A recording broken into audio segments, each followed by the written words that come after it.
नवजात शिशुको आइसियु र मातृ आइसियु समेत गरेर हाम्रो एक्लाम्सिया र प्री एक्लाम्सिया भन्ने जुन बिमारी छ त्यसलाई त्यो एकदम प्राणघातक पनि हुनसक्छ।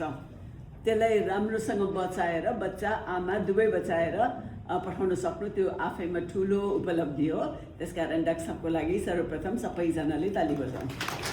त्यो चाहिँ एकदमै खुसीको कुरा हो र क्रमशः उहाँको नेतृत्वमा यो सुधार हुँदै जानेछ भन्ने मैले विश्वास लिएको छु। उहाँ आफै पनि बाल स्वास्थ्य विशेषज्ञ हुनुहुन्छ र उहाँले मलाई अघि जुन एकदम प्राइडका साथ गर्वका साथ आफ्नो बाल स्वास्थ्यको मातृ स्वास्थ्यको कार्यक्रमहरू देखाउनु भयो, एकदमै खुसी लाग्यो। र यहाँ सबै कुराको विशेषज्ञता रहेछ, तर मानसिक स्वास्थ्यकै र स्किन छाला सम्बन्धी डर्मेटोलोजीको विशेषज्ञ रहेनछ। अनि त्यो दुईवटा पाए त हुन्थ्यो भन्नुभयो। अब म मनै मन सोचिरहेको थिएँ के गर्ने होला भनेर। राजु सरले भर्खरै भन्नुभयो अब स्वास्थ्य मन्त्री केन्द्रबाट आएछ केही त दिने होला भनेर। त्यसकारण म चाहिँ जान साथै मैले चाहिँ त्यो विधाको चिकित्सक खोजेर एउटा पठाउने चाहिँ प्रयास गर्छु।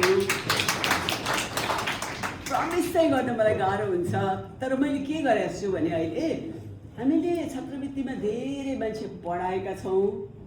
अनि खटाइ पठाउने मेरै हुन त मन्त्रीले खटाउँदैनन्, खटाउने काम अरूले गर्छन्। खटाइ पठाएकोमा पनि कहीँ चाहिँ एकदमै थुप्रेको, कहीँ चाहिँ पटक्कै नभएको त्यस्तो अवस्था रहेछ। अनि अहिले म काठमाडौँबाट आउनेभन्दा अगाडि मैले के गर्न लगाएको छु भने मेरो टिमलाई कि तपाईँहरूले प्रत्येक अस्पताल वाइज को छ त्यहाँ, कोही नेपाल सरकारको स्थायी विकास समितिबाट, करारबाट, छात्रवृत्तिबाट गरेर टोटल सङ्ख्या सबै ठाउँमा कहाँ के छ ल हेरेर लिस्ट गरिराख्नुहोस्। अनि त्यसलाई हामी रिडिस्ट्रिब्युट गरौँ र समानुपातिक रूपबाट जहाँ आवश्यकता छ, जहाँ बिरामीको बोझ बढी छ त्यहाँ हामी पठाउँ भन्ने खालको कुरा राखेको छु। हामी त्यसलाई पक्कै पनि हेर्ने नै सन्दर्भमा छौँ। मलाई यहाँको झन् जानकारी भयो।